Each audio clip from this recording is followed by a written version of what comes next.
বাংলাদেশ, এবং বাংলাদেশ ভারতকে চিঠি লিখেছে শেখ হাসিনাকে যেন বাংলাদেশে ফেরত পাঠানো হয়, সেই মর্মে একটি চিঠি লেখা হয়েছে বাংলাদেশ সরকারের পক্ষ থেকে ভারত সরকারকে।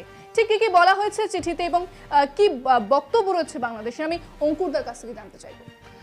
যেটা ইন্দ্রাণী, আমরা সকলেই জানি যে গত 5ই অগস্ট বাংলাদেশে যে অস্থির পরিস্থিতি তৈরি হয়েছিল, তারপরেই সেখানকার প্রাক্তন প্রধানমন্ত্রী শেখ হাসিনা ভারতবর্ষে আশ্রয় চান, তিনি চলে আসেন এবং তারপরে বাংলাদেশে একটা অন্তর্বর্তী প্রশাসন গড়ে ওঠে এবং সেই অন্তর্বর্তী প্রশাসনের প্রধান উপদেষ্টা হন মোহাম্মদ ইউনূস, নোবেলজয়ী।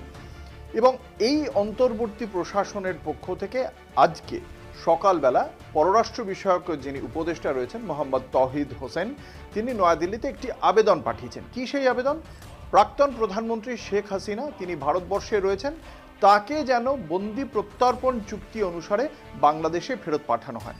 2013 সালে হয়েছিল এই বন্দি